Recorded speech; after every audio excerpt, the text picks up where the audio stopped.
I'm very happy to indeed share some of the research I've been doing. So the coming 45 minutes, I want to introduce you to some of the research that has been going on within our team, or the team that I am leading, which is the microsec team within our research group. But first, indeed, some more about our research group. As Jeff already said, we are located in Belgium, in Geel, which is to the north of the country. And we are actually a multidisciplinary group in that we have 3 PIs that are collaborating very closely together, of which I am one. And our mission is to strengthen the insect value chain as a cornerstone of the circular bioeconomy in Europe. But of course, we have global interactions and research collaborations as well. And on our campus, we are quite uniquely located in the sense that we also have our insect pilot plants, which, if you are interested, you can take a virtual tour after the seminar via this link that is on the screen. So it's actually a very unique building that was uniquely designed to facilitate pilot scale insect production, but also houses an L1 and an L2 biosafety lab, which allows us to combine a lot of microbial research with insect research, which before that was quite difficult.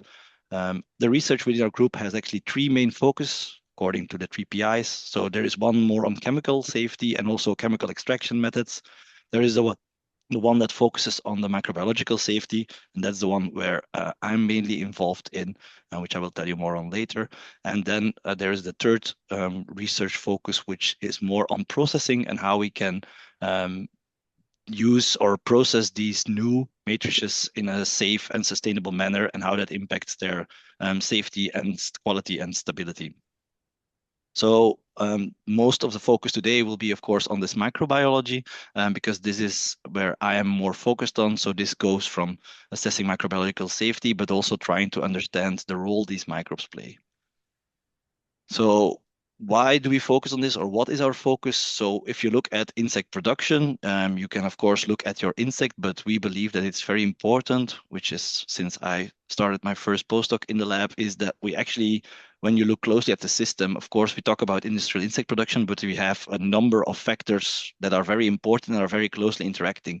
And at the time that I started my PhD, there were more and more studies coming out about insects and testing them on different substrates and seeing how they behave on these different substrates. But at that time, I felt that there was this third component, the microbiota, which was back then, I think it's much improved by now, not that much discussed, like how do the microbes both inside the insect, but also inside the substrates, change or interact with these different components. And it's only by understanding this triangle and also how this triangle interacts with the environment that you can really start predicting performance or improving performance. So we set out to really try to solve these question marks of what are these interactions and why are they important. And this all frames within this holobiont concept, which you hear in many different organisms, also in human research. It's very important that we are, as an organism, of course, we're not solely ourselves. We have a lot of microbes inhabiting our system, and these microbes can also play important roles. This has already been shown for different insect species that they play key functions. For example, if we think towards nutrition, it can be that microbes can help us process substrates to deliver key components that the insect itself cannot produce, for example, vitamins in mosquitoes. But they can also help in protection, be it against abiotic stresses, chemical stresses, or biotic stresses such as predators. These are different examples. So there are reviews on this from other insect species, and there's no reason to think that the same is not true for industry-produced insects. But we still lack a lot of fundamental knowledge on that. So that's why we think it's very important. This is, for example, highlighted by the example of a study by Andreas Lemme and Patrick Kluber from a few years ago, where they actually wanted to study the amino acid requirements of our black soldier fly larvae using traditional animal nutrition research. So what you typically do is, according to Liebig's law of the minimum, you're trying to see which one is your first limiting amino acids, because if we know that, we can also make sure that the right amounts are ready so you can have maximal performance within your diets. But then you need to know these requirements for each of the amino acids. And what they noticed in their research is actually that when you typically do in this kind of research is you reduce your amino acids to see when something becomes limiting. But what they saw is actually that the when they reduced amino acids, they did not necessarily saw an impact on the growth of the black soldier fly larvae. So these reductions somehow seem to be alleviated, and their hypothesis, which they could not show, but they explain in the article, is that microbes which are present in the substrates are able to help and recover these losses, and as such, they play an important role in compensating such reductions, which of course complicates also the research in trying to understand what are your requirements. And as such, it is a very simple and elegant example, in my opinion, of why we need to study this microbiota and understand the roles it's playing. And this is only one example. I'm, of course, not the only one. If you look back, since one of the first articles I published in the insect research domain in 2018, there are numerous reviews, very comprehensive ones in there as well, that discuss the microbiome of insects, be it the black soldier fly or more broadly, and they all highlight that there is already some knowledge being gained, and there are studies that indicate important functions of the microbes, but that we are still lacking a lot of information that is needed. So the domain is clearly growing, which is of course good, because this is typically a field where we need a lot of data to really come to a comprehensive understanding of the system. The challenge in the amino acid requirements is only one. I think there are other challenges in insect nutrition, and these are the ones I wanted to highlight a bit in my seminar today, where I do think that this microbial component matters and why we think that the research we are doing is hopefully very relevant for the insect sector. So, of course, the first major hurdle in insect nutrition is, of course, that we have a novel livestock species. So we are not really clear on what are the nutritional requirements. In traditional livestock species, we can rely on decades of nutritional research to sort of map what is actually required. In insects, we do not have that background already. There are some recent studies that try to combine what we know already. For example, within the Bug Book Initiative, there was one on nutritional requirements. And there we do see some general conclusions on, like, okay, these are the same amino acids that are relevant for mammals are also relevant for insects. And we also have these sterols, minerals, B complex vitamins that are essential as well. But often there, already one thing is that who produces these? Do they need to be present in the substrate? Can microbes produce them? These kind of questions, of course, then remain. But trying to get more information on that is challenging, because if you think of traditional livestock nutrition, often the research is quite linear in the fact that you have your feed, which has a certain composition, you know your input, you get your animal and animal performance, and you get your feces, so you can have these very clear mass balances of what is going on. But of course, if you think about our insects, or especially the insects most of us are working on, which are the mealworms, black soldier flies, this kind of linear system is not really the case, because our insects, they live in their substrates. So the feces becomes part of the feed becomes part of the feces. There can be microbial interactions going over different feeding cycles. So it's a much more complex system to understand, and you need to know your microbial component, because this might change over time your substrate composition, which can be also important for your performance. So knowing your microbiome is important as well. At the same time, there's a bit of a conundrum there, in the sense that you want to have a very defined diet, because then that's how traditional animal livestock is. If you know your exact requirements, you can define your diet as such, and you can have maximal performance from your diet.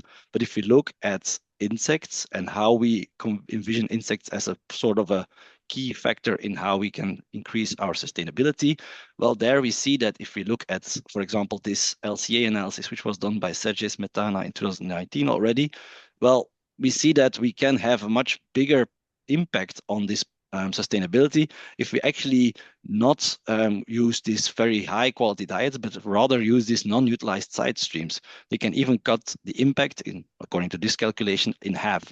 So that means that a highly formulated diet might not be your best way to go, and we then need maybe less formulated diets. But then, of course, how can we optimize these? What roles can microbes play? Again, microbiome information is very important in this. And a final point I wanted to highlight, where we are also more and more looking at, is that we see these different business models more and more becoming apparent, especially in Europe. So we had our centralized insect production system where we have this one very big facility close to maybe a large food source. For example, if we think of InnovaFeed, which at one central location produces a large amount of microbes. And on the other hand, you have your decentralized model where you have your breeding facility, which distributes neonates to different breeding sites, which then can use locally available side streams and produce your insects there, and then maybe bring them back to a central facility, but it's far more decentralized. But in both cases, if you look at them, there are actually interactions between this nutritional research, because, for example, in the centralized model, you might want to work with a nursing phase diet, which is very high quality and can ensure a good start vitality for your neonates. But then in your fattening phase, you might want to switch to a more highly abundant organic side stream to increase your profit and sustainability. This will, of course, not only have an impact on your insects because they have to be able to work on both diets, but of course, it might also be the case that there are different microbiomes present or microbiomes required to aid in that digestion. And is it possible to shift? What is the impact of such shifts? That's also research that one of my PhD students is tackling. And the same can be said for the decentralized model, where you have a central location, which may be a very high quality diet because you want to give good neonates to your customers. But of course, if they have very different diets with very different microbial requirements, there might be this kind of interactions there. So although it is crucial, I think, that we can work with our black soldier fly with these different diets, because that's the way that this insect will be important for a more sustainable food system, it does require some optimization, and it can translate into some friction between what you want from a traditional livestock production system and from a more waste conversion system. So these kind of challenges, they require fundamental research on this microbiome. And in my group, I've tried to align this in 3 research lines, where we have one where we look at the fundamental insights in our microbial dynamics and diversity. So really trying to get these fundamentals understood, because we need those to translate them into actually manipulating our microbiome, which means we want to develop new microbiome engineering tools that we can use. So as already said by Jeff, mainly for now in the black soldier fly model. And at the same time, these fundamentals will, of course, also lead to insights into functions delivered by our microbes, which might be relevant for completely different fields as well, if we think of antimicrobials or novel enzymes for fiber degradation and so forth. So I will not have time to show you all of these things we've been doing. I do wanted to highlight mainly the mapping and the manipulating side. So what we have been doing on mapping the microbiome, first of all, when I entered as a postdoc, I wanted to try and understand how the microbial community is structured in black soldier fly, meaning who's there. I think that was also the first reflex of the entire field. So we also contributed to that in the sense that we built our own culture collection, where we looked at over 170 isolates that are abundantly present in our black soldier fly on different substrates. And we saw that actually 5 genera represent over 90% of this library. And if we did then the other way around, where we did a meta-analysis, but looking at all studies that were available at that time, so that were about 11, and we looked at these results from this 16S rRNA gene sequencing. Also there we saw that there were roughly 5 genera present in over 70% of our samples, meaning that they were also quite conserved, in this case, over different research fields, different research studies, and so forth. And if we then compare them, we see some names like Klebsiella, Enterococcus, Providencia popping up in both our analysis. And if you now look at the more broad reviews that are, or more recent reviews that came out, these names still hold true. So there seem to be some genera that are quite often associated with our black soldier fly. There was a few years ago this discussion about the core microbiome, or is it completely flexible? So that was this first attempt we did in that field. Once we have an idea of how the microbiome community is structured, of course, you also want to see how how robust this is and what is the impact of different parameters on it. So we've done also a lot of studies where we mapped how external factors influence the structure of this community. So over time, we looked at time, location, diet change, the virome which is present, and these QR codes lead you to some of the articles we've published on these topics. So I will not go into detail in most of them. I do want to highlight one of them, which is recently been accepted for publication, so it's not out yet, but it's more deals with the genotype. This actually stems from a collaboration we have with our colleagues at Thomas More, who are also located at our campus. And the question we asked there is that if you have different genotypes and you have them at one location for several generations, what happens to these bacterial communities in the same environment? Do they completely merge? Do they stay uniquely different? Because this might impact if you start selection or you want to select the best strain for a specific diet. Of course, if there's a microbial component, you cannot really select only on genetics, so it's important to know. So we got from our colleagues of Thomas More these 10 different strains, which were bred for at least 6 generations in our insect pilot plant. And we did a 16S rRNA gene sequencing analysis. And just here you can see one depiction of the results. So what we try to do here is show which OTUs, which maps to a specific microbe being present, was actually most abundant in our samples. So abundance you can see by the size of the bubble. So the bigger the bubble, for example, this ZOT2, the more abundant this microbe was in our community. And then you have the color, the darker blue, the more shared it was over these 10 different strains.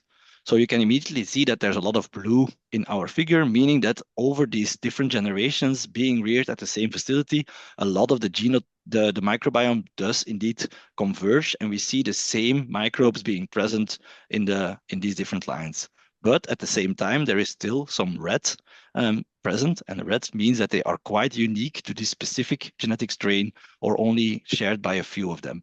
So even after these, let's say 6 to 10 generations, which is relatively a long time, in this similar environment, we still have these small differences, which does hint at some impact of genetics on host microbe interactions and which microbes can establish or can persist in these kind of insects. So that's very interesting, we think, for further fundamental research. At the moment, we are still exploring this further in the sense that we have now set up a trial with these 10 strains, but putting them on 3 different diets and then seeing if there is a different adaptation in the microbiome to the different diets for each genotype. So the sampling has been done, and currently we are doing DNA extractions, and I hope that by end of summer we can have some more details on that going forward. So trying to wrap up a lot of research over the past years, if we come back to the question, do we have this core microbiome for our black soldier fly, or are they rather like this blank canvas that can be colonized by microbes from the environment? Well, the data we think at the moment hints that there is some retention of specific bacterial genera, meaning that some genera are more likely to colonize our black soldier fly gut, but there is a very high impact of the environment at the same time as well. And this is most likely the case because it also is something we see in other insects that inhabit these unstable habitats, for example, Drosophila, where you have this limited obligatory association, because then you allow flexibility and you create the opportunity for choosing the most beneficial microbial partners from the environment, which we believe is also something that might be at play within our black soldier fly. However, it still does not mean that these core genera we see are then not very suited for these roles which our bacteria, our insects are looking for. So that's why we do believe that it's quite crucial to better understand what these roles are. And that brings me to our currently biggest ongoing line within this mapping of the microbiome, and that's trying to go one step further. So a lot of this has been these large sequencing-based mapping attempts, but now we want to really go into studying the role and the fate of the microbiota and specific key bacteria, for which we have been developing some different methods, technologies, setups, let's say. One, which I will not go into detail today, is trying to get collaborations going with the group for livestock technology to have automated monitoring available in our group for both larvae and adults, because we believe on the long term, if we start modulating our microbiome, it would be nice that we have high throughput, reliable methods to monitor what is the exact impact on performance rather than only having an end weight analysis or so forth. So that's something that thanks to the collaboration with Professor Arnout on our campus, is something that I hope to continue on. Another aspect is setting up methods to better track gut transit dynamics. So this is research that originated from our exploration of chemical safety. The chemical safety line, we looked at microplastics, how these microplastics were taken up in the gut. But from that research, we saw that these labeled plastics are very interesting to see what is the size that can be taken up, how long they reside in different gut environments. So also in collaboration with Moritz Gold from ETH, we've done a few research articles on this front, looking at these plastics, seeing how gut transits react to diet composition, which is something that's also part of a PhD student's still ongoing research. And also now we want to take that one step further. By using labeled microbes, we could do the same, but then actually looking at the microbes, how long do they reside, where do they reside in our system? But more on that later in this seminar.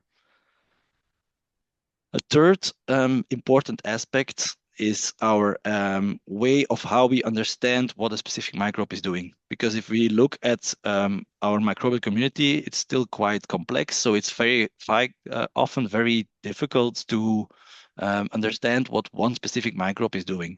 And one of my postdocs, Nate, has been working hard these past years on setting our actinic and kinetobiotic model. So in literature, you already find some articles that have claimed such a model and in their own lab, but we've noticed that it was quite difficult to translate that to our research facility, also to see whether you can get full development from your larvae, that they actually still grow, that they develop into adults.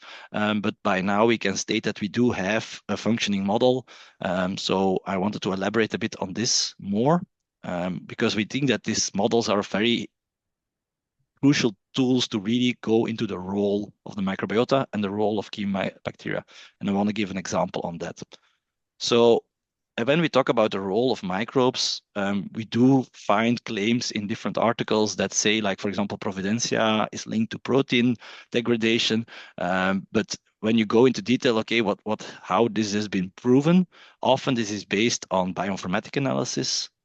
So meaning that you use, for example, tools like PyCrust, which links genomic data, meaning you have with 16S RNA gene more frequently isolated your Providencia in these conditions. And from the genomic data, we know that there are more metabolic pathways associated with protein degradation in this kind of a genome. So that must mean that this insect or this bacteria plays a role in protein degradation. So it's still very, circumstantial, let's say. So there's a high risk of overinterpretation, especially what I notice if one study cites the previous one and then cites the previous one.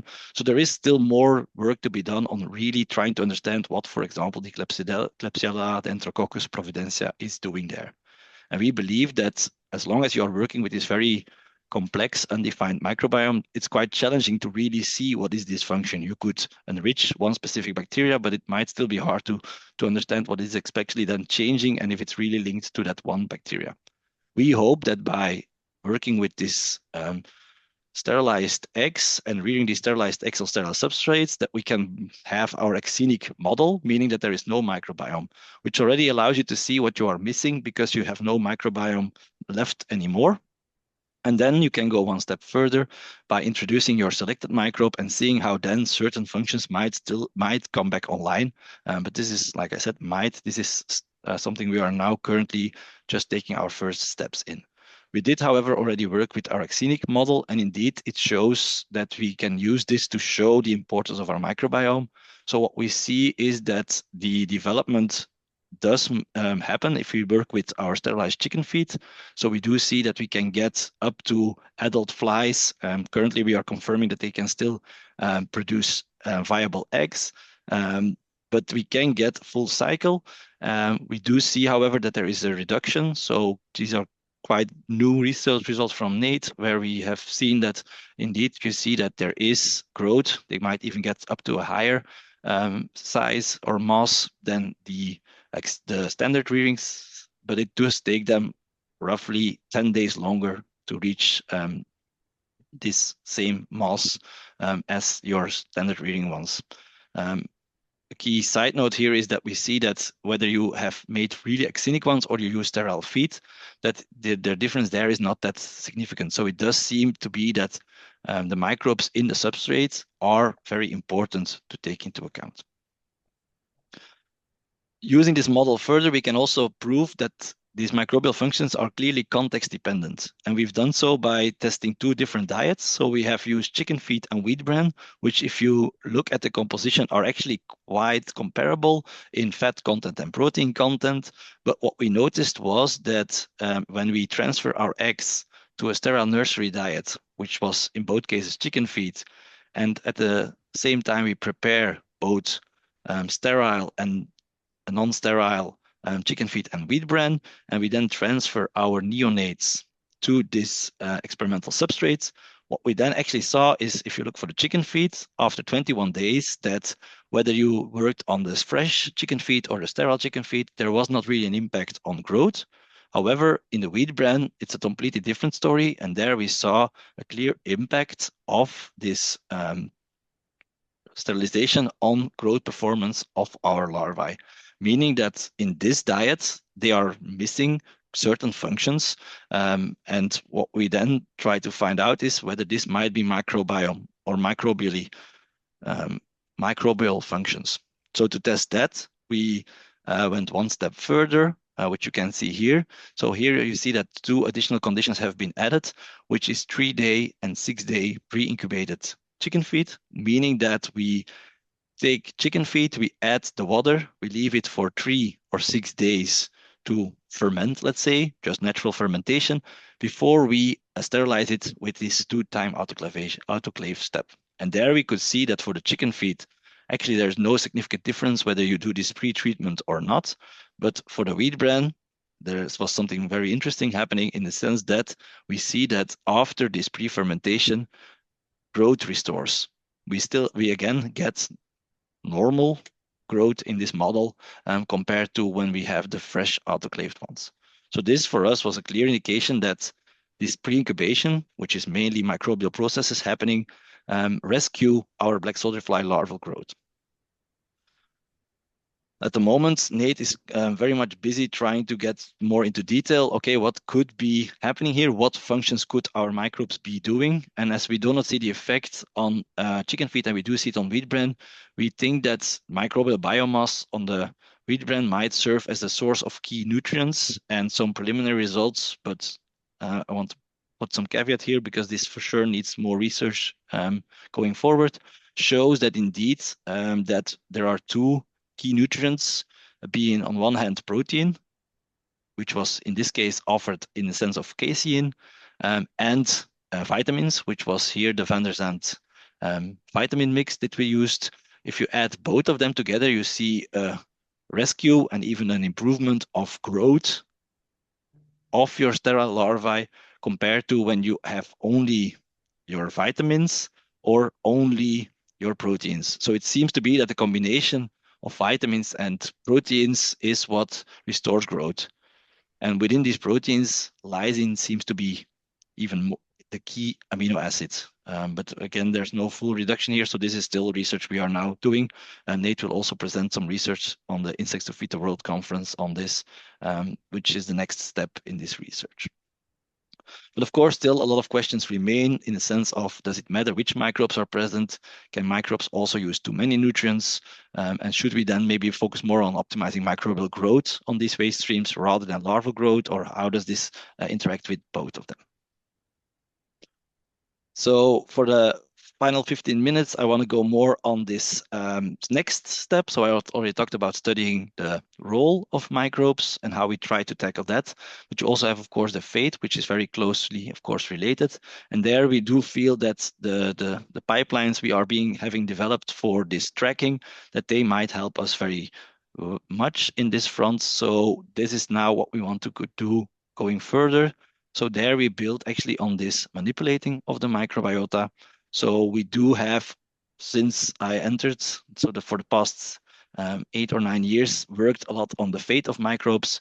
Originally, we were a food microbiology lab. So we looked a lot at food pathogens, and we explored in the beginning a lot of this, what we call horizontal transmission, meaning if you have a contamination in your substrate, does the contamination get into your in your larvae? Yes or no? And is this then possibly a risk for your food chain going forward?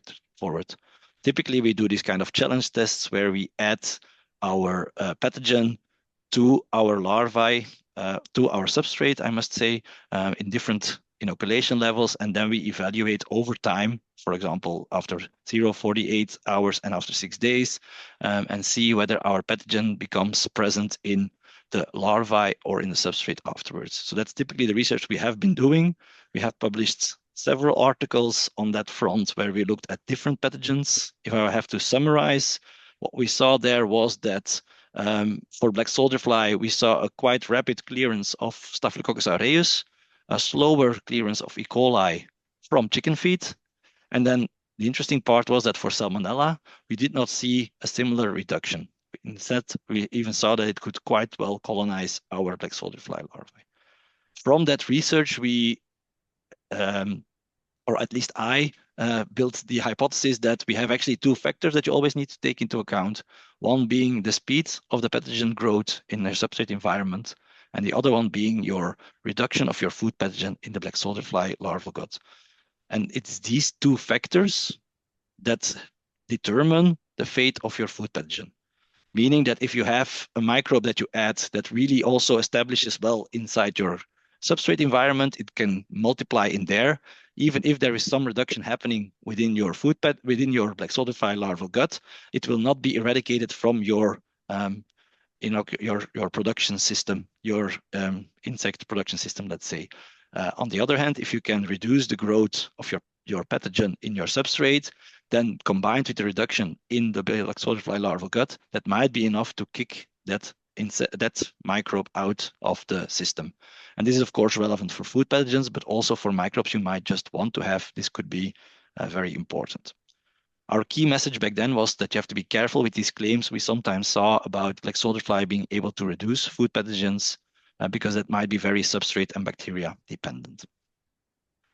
Now we have been working more on how can we use this to our dynamics to our advantage. And just to show you what one aspect we've been exploring this past year is in the framework of this altering of the fate. So I'm going to show you one example where we are using diet modification or diet component modification, but we could also imagine, of course, that you can use different tools. For example, we have done some tests on phage therapy, which I will not have time to go into today. But of course, you can also just add more of a specific bacteria and hope that this also alters your microbiome community complex.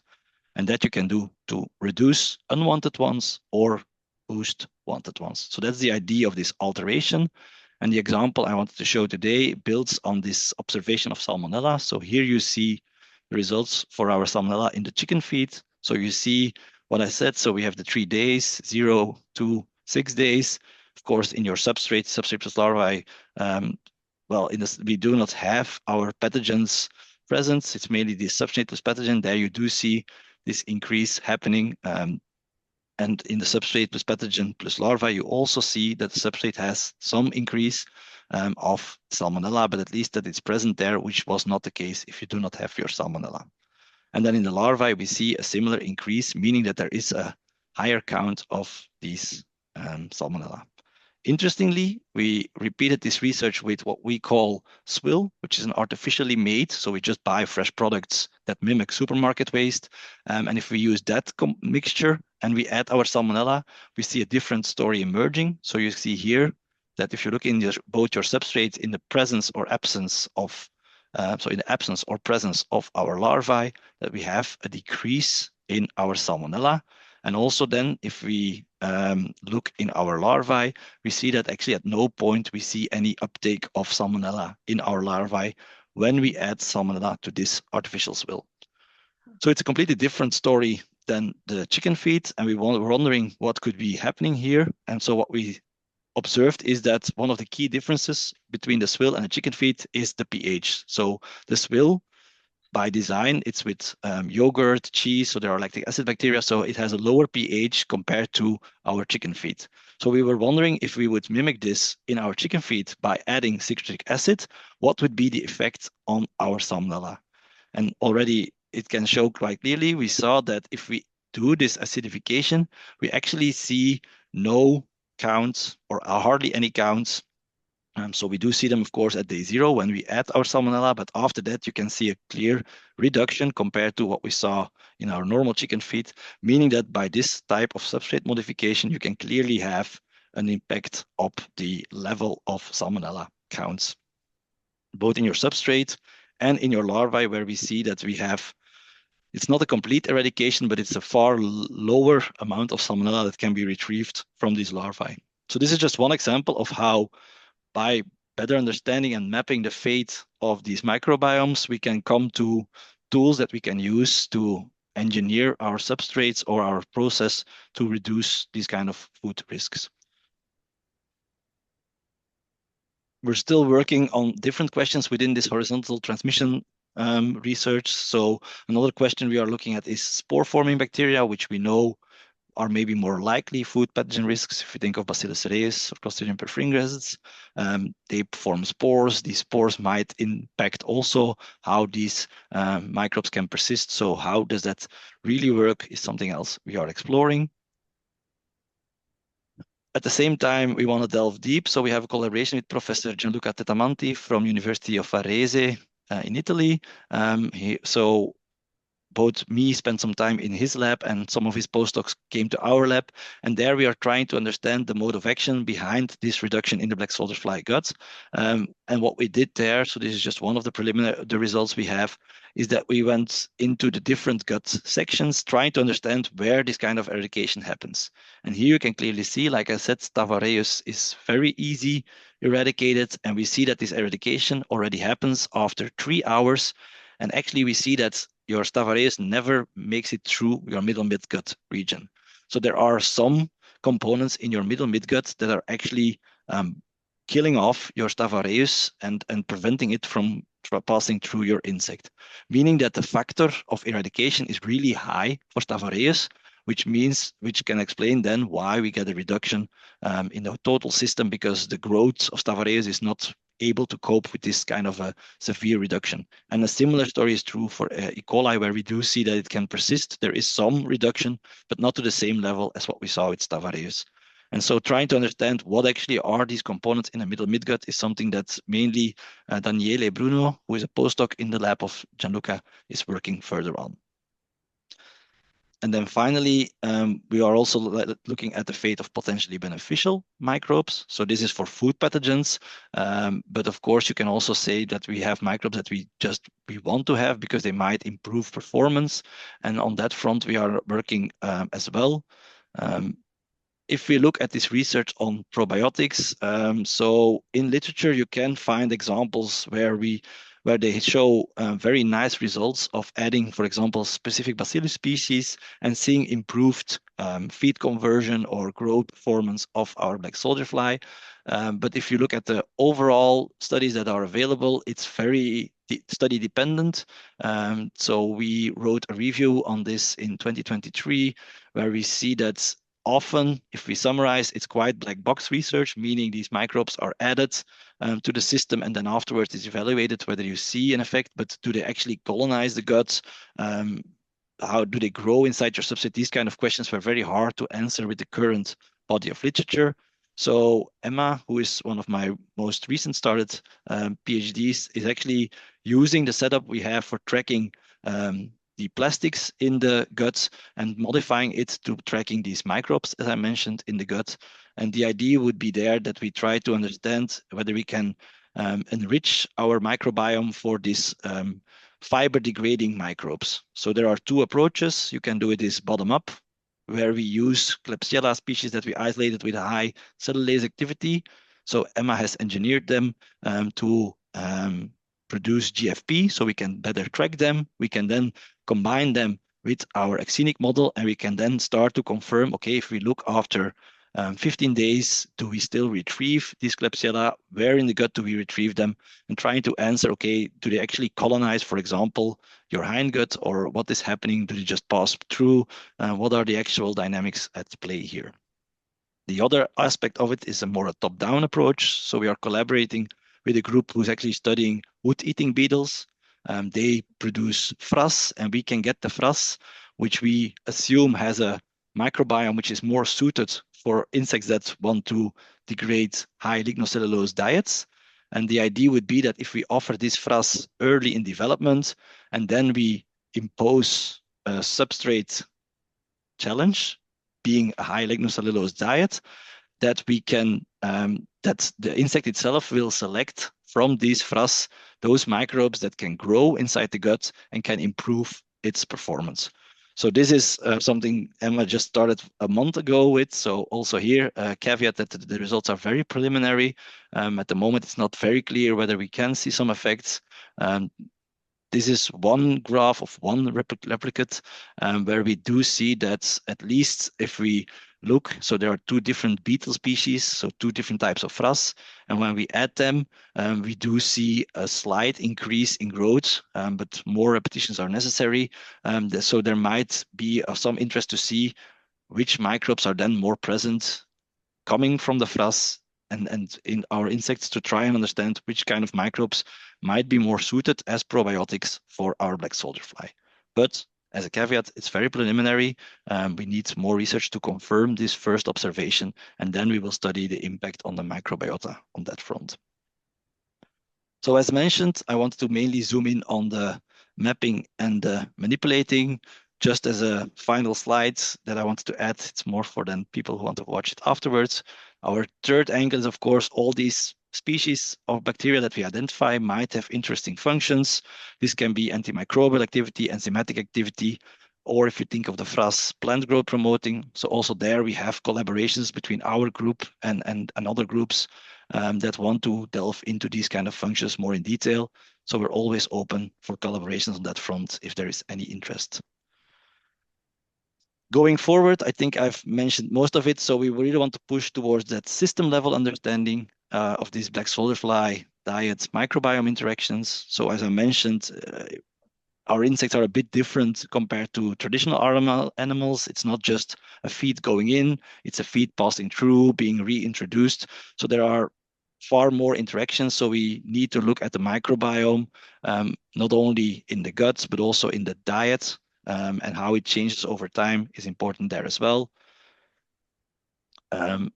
Quite recently, we're also more intrigued in this genetic engineering, not only of our bacteria, but also of our black soldier fly. And we're trying to set up a collaboration with Professor or Dr. Paul Mozdiak, who has experience with this, because we think it might also be a way to get better tools to use our black soldier fly, for example, as a bioincubator, to process different diets, but also from fundamental point of view, if we can knock out certain immunity genes, how does that impact our insect microbe interactions is also something we want to explore in the next, let's say, mid-long-term agenda. And then, of course, just keep on pushing to really assign functions to members of the black soldier fly microbiome. I do hope that in 10 years, I can definitely say what Providencia and Morganella are doing. And I think we're getting closer and closer to doing just that. With that, I'd like to thank the colleagues over the years. So a lot of people contribute to all of the studies you have seen. Also, a lot of collaborators from around the world helped us to achieve this. And of course, a number of funding agencies as well. And I want to thank you for your attention, and I'm happy to take any questions. And if you want to know more, you can follow us on LinkedIn, where we push for new research updates as often as we can.